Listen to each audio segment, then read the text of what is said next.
Pemirsa, diduga menjadi korban mafia tanah, seorang warga bernama Utin terusir dari rumah dan tanah miliknya di Kabupaten Cianjur. Kuasa hukum Utin pun datang ke kantor ATR BPN Cianjur mempertanyakan terbitnya sertifikat hak milik atas tanah dengan 6 orang lain yang diduga palsu dan tengah dalam pemeriksaan pihak kepolisian. Tim kuasa hukum dan Utin yang diduga menjadi korban mafia tanah mendatangi kantor ATR BPN Kabupaten Cianjur. Tim kuasa hukum ingin mempertanyakan adanya sertifikat dengan nomor 118 atas nama Dr. Bernard yang diterbitkan oleh pihak BPN Cianjur.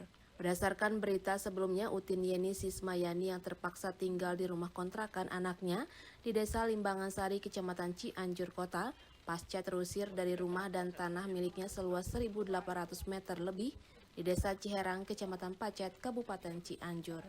Utin yang berbekal akta perjanjian perikatan jual beli tanah dan tengah berproses untuk pembuatan sertifikat hak milik atas tanah di ATR BPN Cianjur pada tahun 2014, tiba-tiba dikagetkan dengan munculnya sertifikat hak milik atas tanah dengan nama orang lain pada tahun 2015.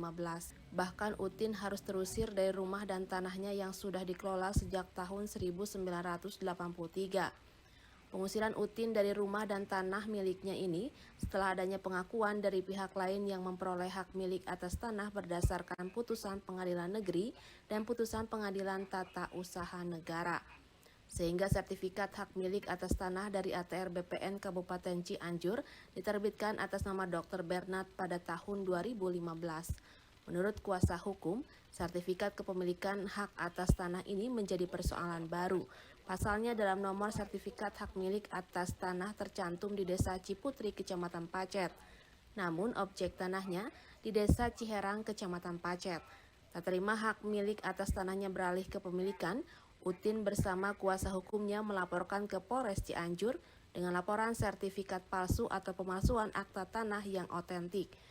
Upaya hukum dan mencari keadilan masih dilakukan Utin dan kuasa hukumnya, berharap agar rumah dan tanahnya bisa kembali menjadi miliknya sesuai aturan yang berlaku.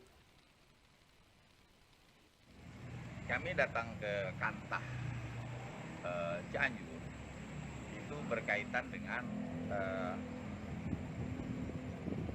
penerbitan sertifikat atas nama Ibu Tinieni yang terletak di Desa Ciherang. Itu sudah lama tidak terbit-terbit. Nah, tetapi terus kemudian ada sertifikat 118 Desa Ciputri. Terus saya bilang, ada apa kaitannya dengan sertifikat 118? Menarik. Jadi kami datang ke Desa Ciputri. Ini ada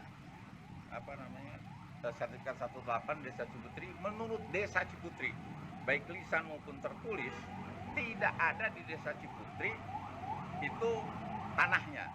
Jadi itu kan sertifikat bodong, aspal. Sementara saat akan ditemui wartawan, hingga saat ini pihak ATR BPN Cianjur belum bisa memberikan penjelasan terkait sengketa status kepemilikan tanah tersebut, dengan alasan sedang mengikuti kegiatan rapat di Kanwil, Jawa Barat. Heri Setiawan, Bandung TV.